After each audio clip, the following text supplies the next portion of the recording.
In modern military history, cooperation inside NATO is expected. Coordination is routine. Joint exercises are normal. Allied logos share the same briefing rooms. But genuine strategic cooperation, the kind that blends doctrine, technology, and national autonomy, is rare, especially between two nations that do not need permission to fight. The United States and France are often described as allies. What is less often acknowledged is that they are peer air powers with fundamentally different philosophies, operating under the same alliance without surrendering control of their own skies. This story begins not with rivalry, but with surprise. In the mid-2010s, as NATO air operations expanded across the Mediterranean and into the Middle East, planners faced a familiar problem: complex airspace, multiple threat layers, political constraints, and a coalition made up of very unequal partners. Some air forces brought numbers, some brought bases, some brought political symbolism. Only two brought complete air sovereignty into the operation.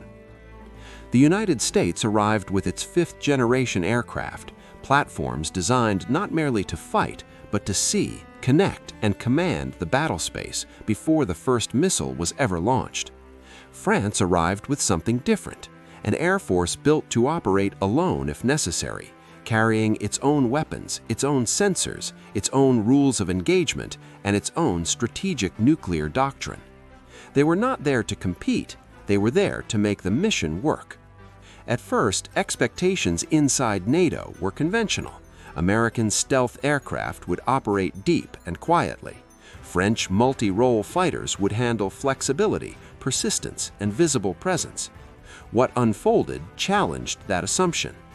From the earliest planning stages, the cooperation between the two forces was unusually direct. There was less hierarchy than expected, less deference, more technical dialogue. Not because France was challenging American leadership, but because it did not need to borrow capability. Every data exchange, every coordination decision, every air tasking order revealed a rare reality inside the alliance. Both nations controlled their aircraft, their software, their weapons, and their doctrine independently. No export restrictions, no external approvals, no operational blind spots. In an alliance where many air forces depend on foreign authorization to unlock key systems, this mattered. As the operation progressed, mission commanders began to notice something unusual.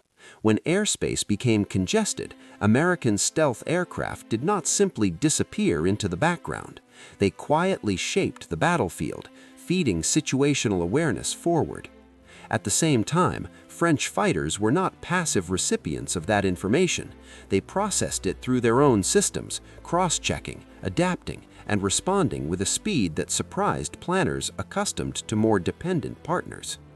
This was not interoperability by necessity. This was interoperability by choice. The air campaign began to resemble something closer to a dual-core system than a hierarchy. One nation specializing in dominance through invisibility and information, the other through adaptability, endurance, and sovereign control. Inside NATO briefings, the language subtly changed. Instead of US-led operations with Allied support, analysts began describing complementary air power. That shift was quiet, but it mattered, because it hinted at something deeper than a successful mission. It suggested that NATO's most powerful air operations did not rely solely on scale, but on autonomy meeting autonomy. And for the first time in years, the alliance was watching two air forces operate side by side without either one being dependent on the other to function. This cooperation did not weaken NATO's structure, it exposed its ceiling, and it raised a question few were prepared to ask. What happens when the alliance's two most independent air powers decide not just to participate, but to synchronize? That question would shape everything that followed. To understand why this cooperation stood out, it is necessary to understand what made these two air forces different from almost every other participant in the operation. Most NATO air forces are interoperable, Very few are independent. Independence in air power does not mean flying alone. It means the ability to design, deploy, sustain, and command air operations without external permission or technical reliance. In this regard, the United States and France occupied a category of their own. The American approach to air dominance had evolved toward something unprecedented. The fifth-generation concept was not centered on the aircraft as a fighter, but as a node, a flying sensor, a battlefield manager, a silent coordinator that shaped engagements long before weapons were used. American planners viewed air combat as a problem of information superiority. Who sees first? Who understands first? Who decides first? The aircraft assigned to the operation reflected that philosophy. Stealth was not a tactical trick, it was the foundation of the system. Every mission began with the assumption that dominance was achieved before contact. French approached the same battlespace from a different angle. French air doctrine was shaped by necessity rather than abundance. France could not rely on vast fleets or permanent forward presence. Instead, it built an air force designed to deploy quickly, adapt instantly, and operate under national command, even in politically isolated conditions. The French multirole fighter assigned to the mission was not optimized for invisibility, it was optimized for control. Control of its weapons, control of its electronic environment, control of mission parameters without needing to request external authorization. This distinction mattered. In coalition operations, many air forces fly aircraft whose most advanced capabilities remain locked behind export restrictions, shared software keys, or coalition approval layers. Their pilots are skilled, but their sovereignty is partial. That was not the case here. When mission planners began aligning tasking orders, they discovered that both the American and French aircraft could be integrated without compromising national command authority. Each side could accept data, reject it, reinterpret it, or act independently if the situation demanded. This was rare. During pre-mission rehearsals, differences became visible even before the first sortie. American briefings emphasized network architecture, data flow, and battlespace shaping. French briefings emphasized adaptability, mission resilience, and fallback autonomy if communications were degraded. Neither approach was wrong. In fact, they were complementary. As the operation entered its initial phase, the airspace quickly became congested. Multiple coalition aircraft operated under layered rules of engagement. Threat simulations shifted unpredictably. Political constraints limited escalation pathways. This is where many coalition operations slow down. Instead, coordination between the American and French elements accelerated. American stealth aircraft quietly expanded the shared situational picture. Threat emitters were identified, tracked, and deprioritized without drawing attention. The battlespace became cleaner, not visibly safer, but more legible. French aircraft used that clarity differently. Rather than simply following guidance, French pilots treated the information as an enhancement to their own tactical judgment. They adjusted profiles, optimized payload usage, and repositioned dynamically to cover gaps that were not explicitly assigned. This behavior surprised some coalition observers. It looked less like command and control and more like mutual trust between equals. At no point did the mission depend on one nation unlocking capabilities for the other. No single aircraft became a bottleneck. No nation became a silent passenger in the operation. Each could act alone. Together, they acted faster. Inside NATO assessment reports, analysts struggled to describe what they were seeing. Traditional terms like lead nation or supporting force did not fully apply. Instead, the operation demonstrated something rarely acknowledged in alliance warfare. When two air forces are genuinely sovereign, cooperation becomes a multiplier rather than a dependency. The American aircraft shaped the invisible. The French aircraft controlled the visible, and neither needed the other to survive, only to excel. By the end of the early mission phase, it was clear that this was not a temporary alignment. It was a structural compatibility rooted in autonomy, not standardization. That realization would influence how subsequent sorties were planned and how NATO quietly reevaluated the meaning of air power leadership inside the alliance. Because what was unfolding was not just cooperation, it was proof that independent air forces could synchronize without surrendering control, and that realization unsettled long-held assumptions. By the time the operation reached its most demanding phase, the illusion of simplicity was gone. This was no longer a routine NATO air mission.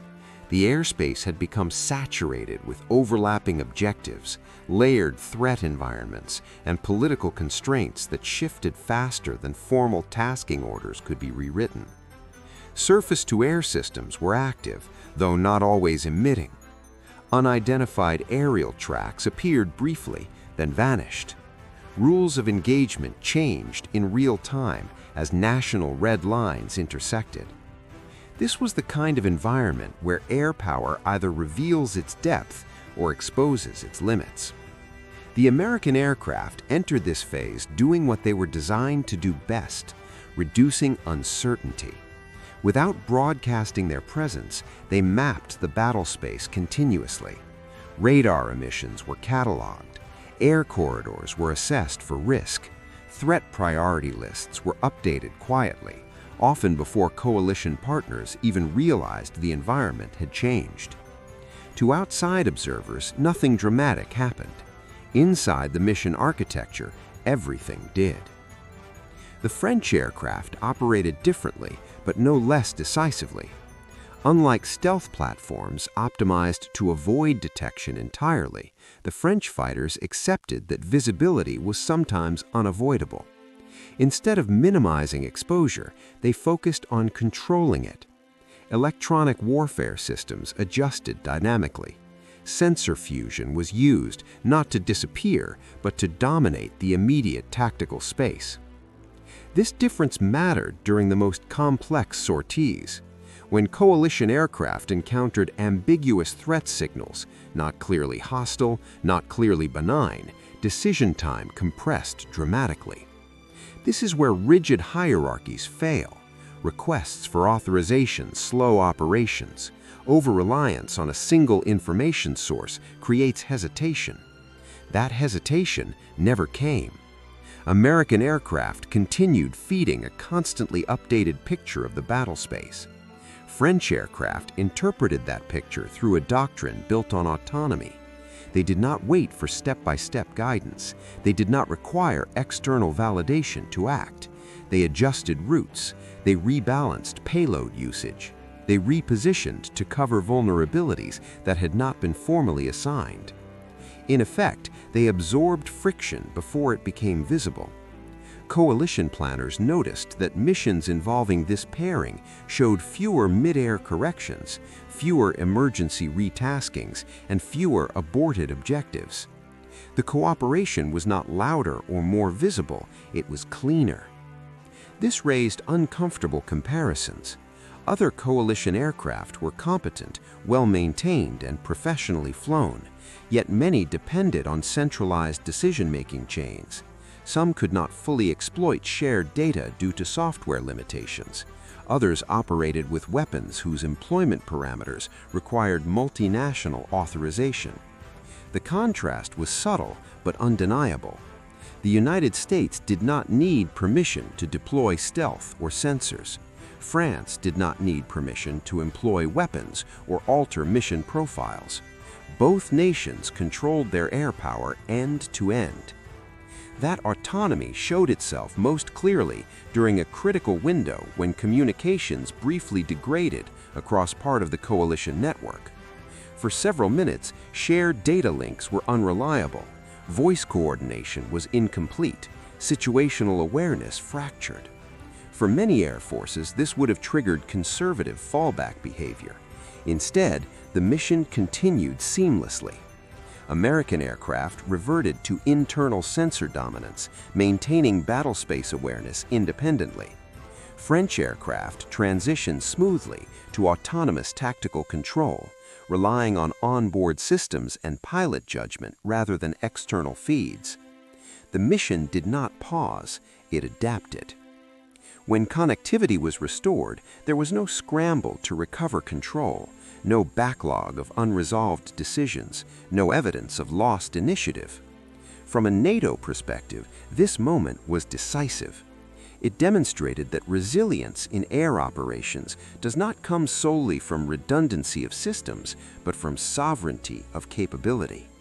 The ability to fight when networks fail, the ability to decide when coordination collapses.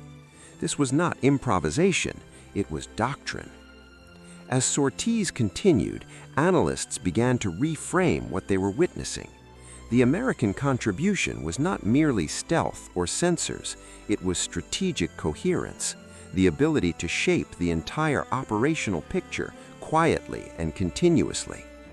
The French contribution was not merely flexibility or payload, it was tactical sovereignty, the freedom to act decisively without waiting for alignment from others. Together, they formed a model rarely seen in alliance warfare. Not dependence, not competition, but parallel authority.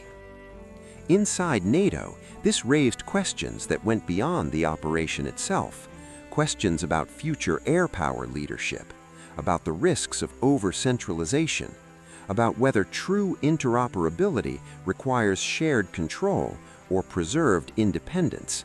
Because what this mission revealed was not just how two aircraft performed together, it revealed how two nations, each capable of fighting alone, chose to fight together, without surrendering the autonomy that made them effective in the first place.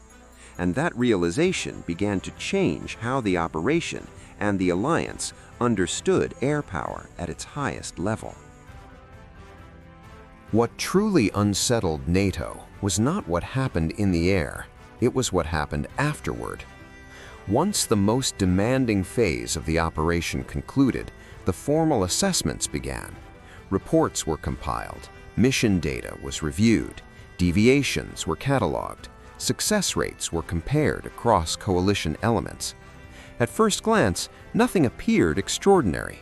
Objectives were met, sorties were completed, no major incidents were recorded. But when analysts began isolating patterns, a quiet anomaly emerged. Missions involving the American-French pairing showed fewer corrective interventions from centralized command structures, fewer last-minute retaskings, less friction between political constraints and operational execution. In short, they required less management. This was not because they faced fewer challenges. In many cases, they were assigned to the most complex sectors precisely because of their perceived reliability. The difference lay elsewhere. Most coalition air operations depend on layered oversight. Tactical decisions often flow upward before flowing back down. This ensures political control, but it also introduces latency. In fluid environments, latency becomes risk. The American and French elements operated differently. They absorbed uncertainty at the tactical level instead of exporting it upward. Decisions were made earlier, adjustments were implemented faster, problems were solved before they escalated into command-level issues. From a NATO perspective, this was both impressive and uncomfortable, because it exposed a structural truth rarely discussed openly. Many alliance air forces are operationally capable, but strategically constrained. Their aircraft are advanced, their pilots are well-trained, yet their freedom to act is limited by external dependencies, software restrictions, shared authorization chains, or reliance on foreign sustainment pipelines. The United States and France stood apart from this reality. American aircraft operated within a global architecture designed entirely around U.S. doctrine. Every layer, from sensors to software to logistics, answered to a single national authority. French aircraft operated within a fully sovereign ecosystem of their own. Weapons, electronic warfare, mission planning tools, and command authority remained entirely under national control. This was not lost on NATO planners. During internal reviews, comparisons began to surface. quiet ones, informal ones, never written explicitly into reports. Why did some air forces hesitate when data links degraded? Why did others require approval for weapon employment changes mid-mission? Why were certain aircraft unable to fully exploit shared intelligence feeds? The answers pointed to dependence, not incompetence, dependence. By contrast, the American-French cooperation demonstrated something rare: shared battlespace awareness without shared vulnerability. Each side could contribute without exposing the other to failure modes it did not control. This changed how planners thought about leadership in coalition air power. Leadership was no longer just about who flew the most sorties or fielded the most aircraft. It became about who reduced friction for everyone else. In subsequent planning cycles, American and French elements were increasingly treated not as participants but as stabilizers. Their presence allowed other coalition forces to operate with greater confidence, knowing that the most complex variables were being handled by partners who did not require constant oversight. This shift was subtle. There were no press releases, no official declarations, no public acknowledgement of a hierarchy change. But inside NATO, the perception had shifted. The alliance had long assumed that integration required standardization, that effectiveness came from aligning everyone under the same systems, the same processes, the same dependencies. This operation suggested the opposite. It showed that the strongest form of cooperation might emerge when the most capable partners remain fully autonomous, yet choose to synchronize voluntarily. That realization forced uncomfortable questions. If autonomy improved resilience, should the alliance encourage it rather than dilute it? If dependence slowed decision-making, was interoperability being pursued at the wrong level? And if only a few nations could operate this way, what did that mean for the future balance of influence inside NATO? No official answers followed, but the implications were clear. The cooperation between the United States and France had not merely succeeded tactically, it had reframed how air power effectiveness was measured inside the alliance. Not by how tightly controlled it was, but by how well it functioned when control was briefly absent. And that insight lingered long after the aircraft had returned to base. What the operation ultimately revealed was not a single model of air power, but two. Both the United States and France arrived at autonomy through very different paths. Their aircraft reflected that divergence, their doctrines reinforced it. And yet, in practice, those differences did not clash. They complemented each other. The American path to air sovereignty was built on scale and integration. Decades of investment had created an ecosystem where aircraft, satellites, intelligence platforms, and command structures functioned as a single, continuously evolving system. Autonomy in this model did not mean isolation. It meant total internal cohesion. American air power did not rely on allies to complete its decision loop. Every critical component, from stealth coatings to mission software, was controlled domestically. This allowed U.S. aircraft to operate globally, at scale, and under centralized strategic intent. In the operation, this manifested as quiet dominance. American aircraft shaped the battlespace without needing to occupy it visibly. They identified threats before they matured. They influenced outcomes without announcing presence. Their autonomy lay in their ability to control complexity invisibly. France arrived at autonomy from the opposite direction. French air power was designed around the assumption that support might not arrive or might arrive late. As a result, France invested not in overwhelming scale, but in self-contained capability. French aircraft carried weapons designed domestically. Their electronic warfare systems were tailored to national doctrine. Their mission planning tools were optimized for rapid deployment with minimal external infrastructure. Autonomy in this model meant survivability without permission. During the operation, this became evident whenever conditions deviated from plan, when airspace constraints shifted, when communications degraded, when rules of engagement tightened unexpectedly.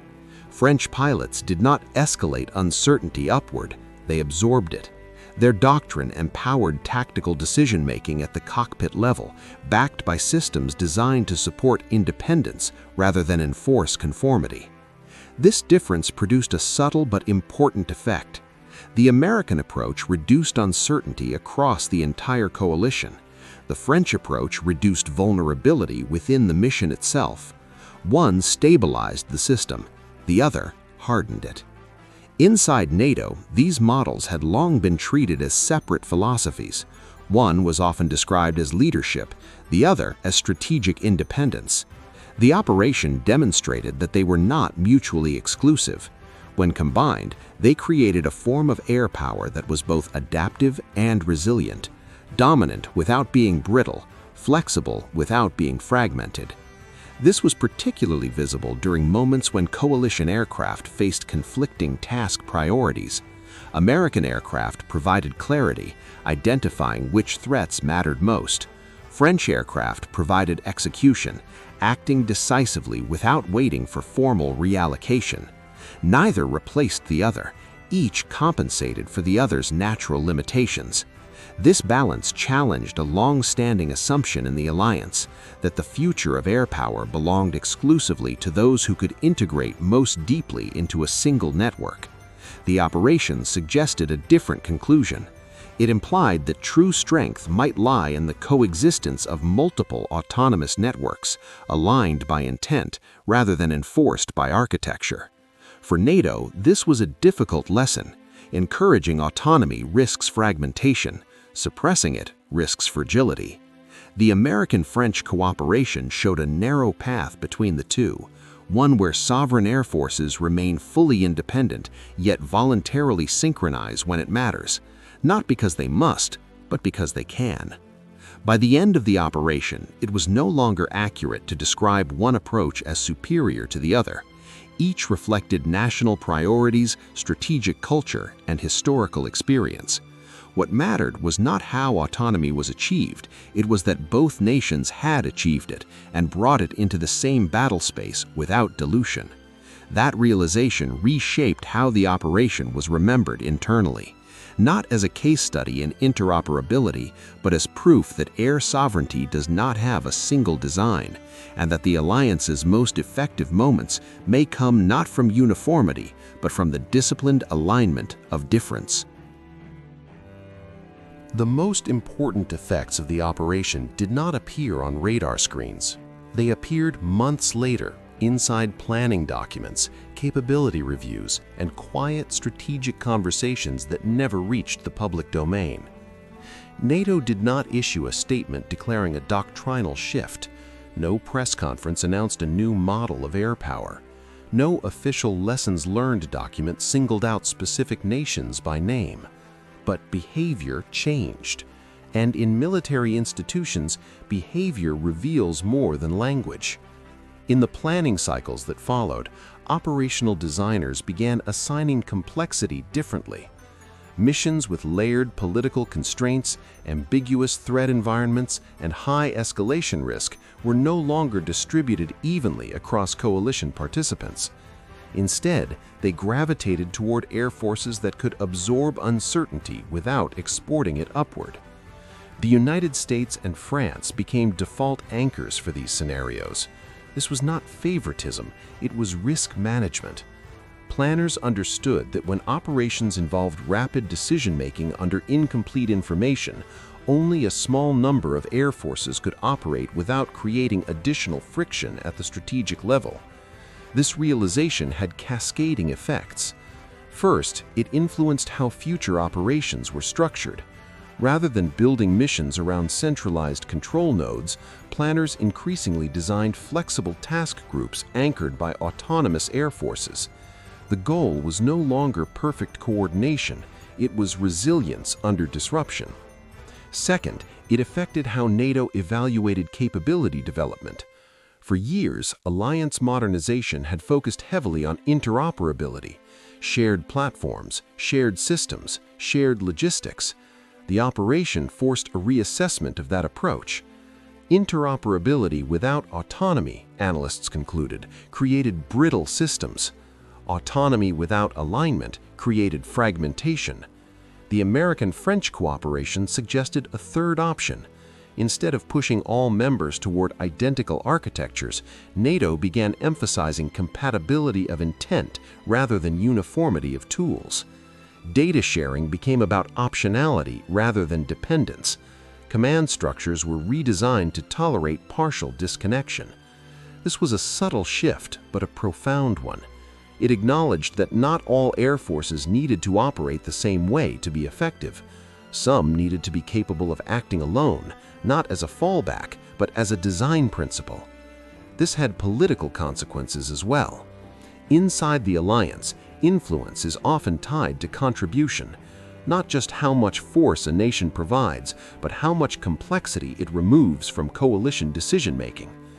The operation elevated both the United States and France in this regard, but in different ways. The United States reaffirmed its role as the alliance's primary architect of battlespace dominance. Its ability to integrate intelligence, surveillance, and command at scale remained unmatched. France, however, emerged as something NATO had fewer precedents for: a fully sovereign air power capable of operating alongside the United States without becoming an extension of it. This distinction mattered. For smaller NATO members, the lesson was not that they needed to match American scale, an impossible task. It was that strategic autonomy, even at smaller scale, increased relevance. This realization influenced procurement debates across Europe. Some nations doubled down on integration-heavy solutions. Others began reassessing the long-term risks of external dependency, particularly in software control, weapons authorization, and sustainment autonomy. The operation had not dictated these choices, it had illuminated them. There were implications beyond Europe. Export customers, observing the same patterns, began asking different questions, not just about aircraft performance, but about sovereignty. Who controls mission software updates? Who authorizes weapons employment? Who owns the data generated in combat? These questions did not arise from marketing campaigns. They arose from observing how air power functioned under real operational stress. The American model appealed to those seeking deep integration into a global system. The French model appealed to those prioritizing national control without isolation. Both were validated. Inside NATO, this created a delicate balance. The alliance could not afford fragmentation, but it could no longer ignore the risks of overdependence. The American-French cooperation had revealed a structural truth. Alliances function best when their strongest members are not just powerful, but self-sufficient. Self-sufficiency reduced coordination costs. It reduced escalation risk. It reduced the burden on centralized command. Most importantly, it preserved freedom of action when politics, technology, or communication failed. By the time NATO's next major exercises were designed, traces of this lesson were visible everywhere. More decentralized decision-making, greater tolerance for national execution variants, less emphasis on rigid control. None of this was revolutionary, but all of it pointed in the same direction. The operation had not rewritten NATO doctrine, it had quietly corrected its assumptions. And at the center of that correction stood two air forces, different in scale, different in philosophy, but united by one defining characteristic. They did not need the alliance to function. They chose the alliance to be stronger. That distinction reshaped how power, autonomy, and cooperation were understood, not just for one mission, but for the future of coalition air warfare itself. What truly confirmed the significance of the operation was not NATO's internal reaction. It was the reaction beyond the alliance. Air power is never judged only by what it achieves. It is judged by what it convinces others not to attempt. And in this case, the cooperation between the United States and France sent a signal that was difficult to ignore and even harder to misinterpret. Adversaries did not see two aircraft flying together. They saw two sovereign air forces operating in the same battlespace without visible friction. This distinction mattered. Most external observers understand NATO as a layered system of dependencies. They analyze which members rely on which suppliers, which platforms require external authorization, and which operations are vulnerable to political fragmentation. The operation challenged those assumptions. From the outside, it did not look like a coalition managing complexity through bureaucracy. It looked like parallel centers of air power, synchronized but not subordinated. This altered threat perception. For years, adversarial planners had focused on disrupting NATO by targeting its coordination mechanisms, communications, data links, and centralized command nodes. The assumption was that fragmentation would degrade effectiveness. The American-French cooperation undermined that assumption. It demonstrated that fragmentation did not automatically lead to paralysis, not when key participants retained full autonomy of action. Even if coordination degraded, both air forces could continue to operate decisively. That realization had a deterrent effect. Deterrence does not require visibility. It requires predictability of consequence. An adversary observing this operation could not assume that disrupting one layer would collapse the system, nor could they assume that political disagreement would delay tactical response. Two nations, each capable of acting independently, reduced the strategic leverage of disruption. This was particularly evident in how adversarial air defenses behaved during and after the operation. While no direct escalation occurred, analysts noted changes in posture. Emissions became more cautious, airspace probing became less aggressive, ambiguity replaced assertiveness. These shifts were not accidental. They reflected uncertainty. Uncertainty about which nation would respond first, uncertainty about how decisions would be made, uncertainty about escalation thresholds. In deterrence theory, uncertainty favors the defender. The cooperation also challenged a deeper narrative often used against NATO, the idea that the alliance is operationally dependent on a single dominant power. While the United States remains the alliance's backbone, the operation showed that strategic weight inside NATO is not singular. France demonstrated that it could operate alongside American air power without being absorbed by it. It retained national command authority, independent rules of engagement, and sovereign escalation control. This mattered externally. For adversaries accustomed to viewing NATO responses as centrally orchestrated, the presence of multiple autonomous decision centers complicated planning. It increased the number of variables. It reduced confidence in predicting outcomes. At the same time, the operation sent a message inward, to NATO itself. The alliance has long struggled with a contradiction. It seeks unity but fears dilution of sovereignty. It promotes interoperability but risks dependency. It values consensus but must respond faster than consensus often allows. The American-French cooperation exposed a way through that contradiction. It showed that unity does not require uniformity, that cooperation does not require control, that alignment of intent can substitute for alignment of systems. This realization unsettled long-standing assumptions. Some alliance members had believed that deeper integration meant greater security. Others feared that autonomy weakened cohesion. The operation suggested that both views were incomplete. Security came not from integration alone, but from the presence of actors who could act decisively even if integration failed. From a strategic perspective, this reframed the meaning of leadership inside NATO. Leadership was no longer just about who commanded the most assets. It was about who reduced strategic uncertainty for allies and adversaries alike. The United States did this by shaping the battlespace globally, setting conditions that limited escalation pathways. France did this by preserving independent decision-making capacity, ensuring that response options existed even under political or technical disruption. Together, they created a form of deterrence that was layered rather than centralized. This layered deterrence was harder to counter. It did not rely on a single trigger point. It did not depend on uninterrupted coordination. It did not collapse if one node was neutralized. For adversaries, this meant one thing: fewer assumptions could be safely made. And for NATO, this meant another. The alliance's strength did not lie solely in numbers or treaties, but in the coexistence of fully sovereign powers willing to synchronize voluntarily. That was the true surprise.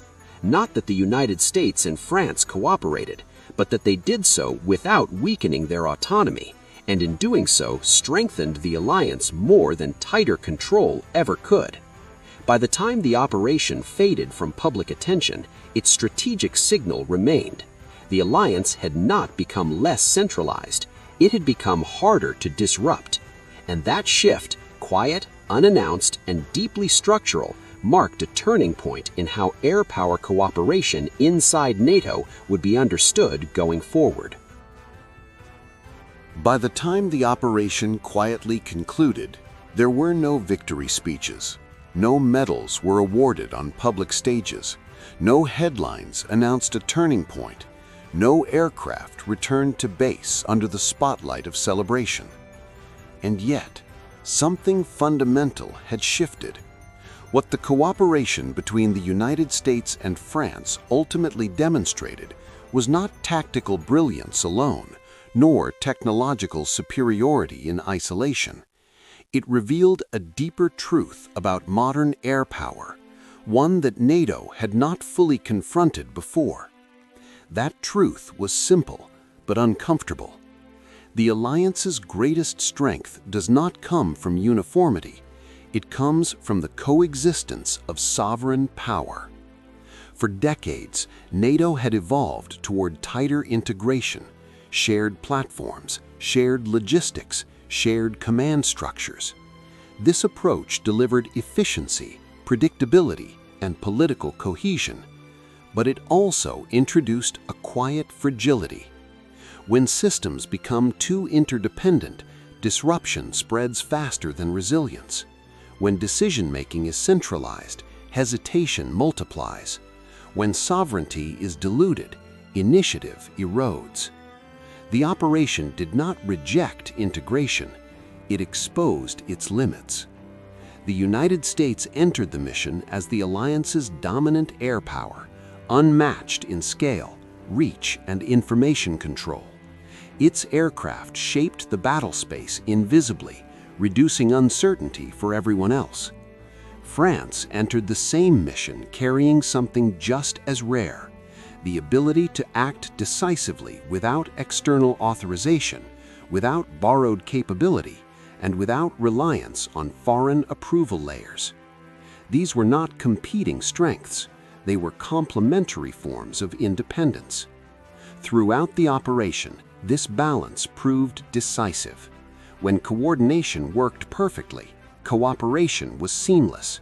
When it degraded, autonomy preserved momentum. When ambiguity appeared, initiative replaced hesitation. That is what surprised NATO. Not that two allies worked well together, but that neither one needed the other to function and chose cooperation anyway. This distinction matters far beyond a single operation. In a future defined by contested airspace, electronic warfare, political ambiguity, and fragmented decision cycles, the ability to act without permission becomes a strategic asset. Autonomy is not isolation. Sovereignty is not fragmentation. Independence is not disunity. The American-French cooperation reframed these concepts. It showed that alliances do not weaken when their strongest members retain control. They weaken when those members cannot act without consensus. This lesson resonated quietly across NATO. It influenced how missions were planned, how risks were allocated, how leadership was perceived. It also reshaped how the outside world interpreted the alliance. Adversaries no longer saw a single center of gravity to disrupt. They saw layered authority, parallel decision-making, multiple escalation thresholds. Uncertainty returned to the attacker, and uncertainty is the foundation of deterrence. Now, one important clarification. Some moments described in this story, conversations between pilots, silent decisions inside cockpits, the precise sequencing of reactions under pressure, are dramatized. They are not presented as verbatim transcripts. They are reconstructions. They are based on real operational contexts, documented doctrines, after-action patterns, and publicly acknowledged capabilities. The structure of the mission, the cooperation between the two air forces, and the strategic conclusions are grounded in reality. The human moments are used to give shape to processes that are otherwise invisible. This distinction matters because the goal of this story is not to mythologize aircraft or exaggerate events. It is to illuminate how modern air power actually functions when tested, and what that reveals about sovereignty, cooperation, and power. In the end, this was not a story about which fighter is better. It was a story about why nations that control their own skies control their own decisions. The United States proved that dominance at scale still matters. France proved that independence at any scale still counts. Together, they showed NATO something it had almost forgotten: that alliances are strongest not when everyone depends on the same system, but when the most capable members can act alone, yet choose to act together. That is the cooperation that surprised NATO, and that is the lesson that will shape the future of air power long after this operation fades from memory. If you value serious military history, honest analysis, and stories that go deeper than headlines, like this video. If you have an opinion on air power, sovereignty, or the future of NATO, leave a comment. Your perspective matters here. And if you want more content like this, grounded, cinematic, and intellectually honest, subscribe to the channel. Because the most important battles are not always the loudest ones. Sometimes they happen quietly, in the air, in doctrine, and in the choices nations make when no one is watching.